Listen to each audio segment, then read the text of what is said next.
क्या भगवान स्वयं किसी साधारण भक्त के स्वप्न में आकर केवल इसलिए आदेश दे सकते हैं कि किसी दूसरे भक्त की साधना पूर्ण हो सके? और क्या ऐसा संभव है कि एक साधारण सा कैलेंडर एक दिन ईश्वर की जीवंत उपस्थिति का माध्यम बन जाए? आज की ये सत्य घटना केवल एक चमत्कार नहीं है। ये उस दिव्य रहस्य को प्रकट करती है कि सच्चे गुरु अपने भक्तों की प्रत्येक भावना से परिचित होते हैं और जब समय आता है वे स्वयं किसी भी रूप में कृपा बरसाते हैं। ये घटना उन दिनों की है जब सुधीर मुखर्जी को अक्सर महाराज जी के साथ रहने और उनकी सेवा करने का सौभाग्य प्राप्त होता था। एक दिन वे चर्च लेन स्थित स्थान पर महाराज जी के दर्शन करने पहुंचे। उनके हाथ में लखनऊ से लाया गया एक सुंदर कैलेंडर था, लेकिन ये कोई साधारण कैलेंडर नहीं था। उसमें एक अत्यंत मनोहारी चित्र बना था।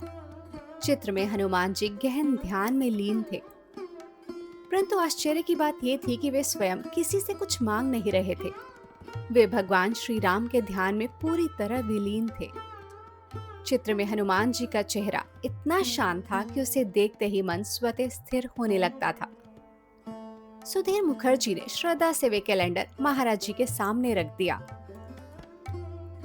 महाराज जी ने जैसे ही उस चित्र को देखा, कुछ क्षण तक उसे निहारते रहे। फिर अत्यंत सहज भाव से मुस्कुराते हुए बोले, हनुमान जी ध्यान में लीन हैं और मैं भी। ये एक साधारण वाक्य नहीं था।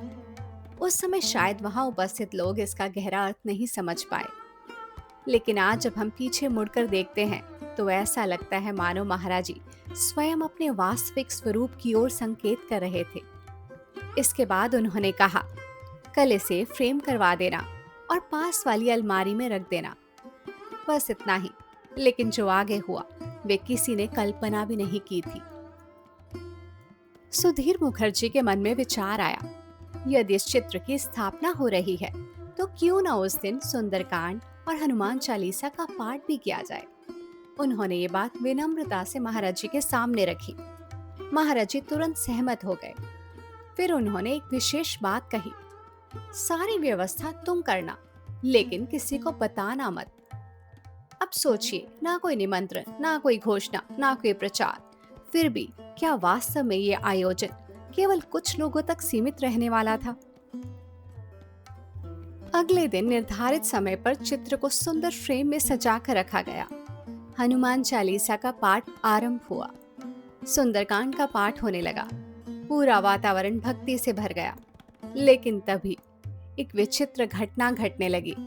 धीरे धीरे लोग आने लगे, फिर और लोग, फिर और। किसी ने किसी को बुलाया नहीं था, फिर भी ऐसा प्रतीत हो रहा था मानो कोई अदृश्य शक्ति सबको वहां खींच कर ला रही हो। कुछ ही समय में पूरा स्थान भक्तों से भर गया। और सबसे आश्चर्यजनक बात, उस दिन जो भंडारा प्रारंभ हुआ वे आधी रात तक चलता रहा। किसी को समझ नहीं आया कि जब किसी को सूचना ही नहीं दी गई तो इतने लोग पहुंचे कैसे। लेकिन जो लोग महाराज जी को जानते थे उनके लिए ये कोई आश्चर्य नहीं था। वे जानते थे जहां गुरु की इच्छा होती है वहां निमंत्रण की आवश्यकता नहीं पड़ती।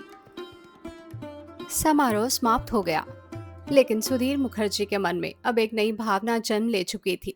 वे सोचने लगे, काश यही कैलेंडर मेरे पास भी होता। वे उसे अपने घर में स्थापित करके प्रतिदिन पूजा करना चाहते थे। उन्होंने इलाहाबाद में बहुत खोजा, दुकान दुकान गए, लेकिन वे कैलेंडर कहीं नहीं मिला। कुछ समय बाद वे लखनऊ लौटे।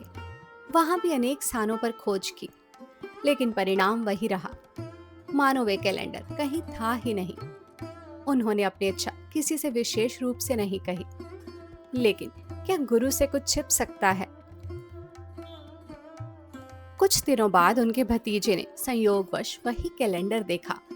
वे लखनऊ के डीएवी डिग्री कॉलेज के व्याख्याता डॉक्टर हर नारायण सिंह के घर लगा हुआ था। भतीजे ने उनसे निवेदन किया, यदि संभव हो तो ये कैलेंडर मेरे चाचा को दे दीजिए। लेकिन डॉक्टर सिंह मुस्कुराकर बोले, मैं स्वयं हनुमान जी का भक्त हूँ, मैं ये चित्र किसी को नहीं दे सकता। बात वहीं समाप्त हो गई। ऐसा लग रहा था कि अब ये इच्छा शायद कभी पूरी नहीं होगी। लेकिन जब कृपा का समय आता है तो परिस्थितियां नहीं, स्वयं भगवान रास्ता बनाते हैं। उस रात डॉक्टर हरनारायण सिंह एक गहरी नींद में सो रहे थे। तभी उन्हें एक दिव्य स्वप्न हुआ। उन्होंने देखा स्वयं हनुमान जी उनके सामने खड़े हैं। स्वप्न इतना स्पष्ट था मानो सब कुछ वास्तविक हो।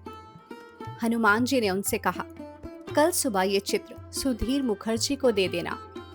डॉक्टर से चुपचाप सुनते रहे। फिर हनुमान जी ने एक और अद्भुत बात कही, जो फल उनकी पूजा से मिलेगा वही फल तुम्हें भी प्राप्त होगा। इतना कहकर वे अंतर ध्यान हो गए। डॉक्टर सिंह की आंख खुल गई।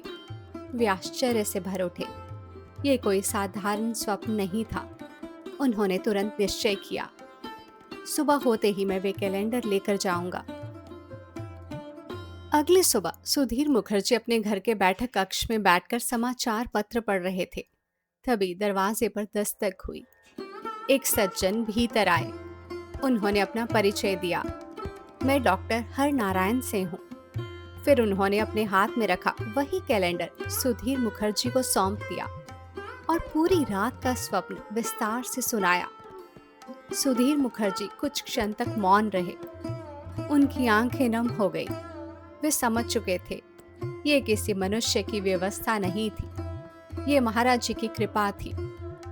उन्हें ये भी अनुभव हुआ कि महाराज जी ने ही हनुमान जी का रूप धारण करके डॉक्टर सिंह को दर्शन दिए, क्योंकि जो स्वयं हनुमान हैं, उन्हें अलग से बुलाने की आवश्यकता ही क्या है।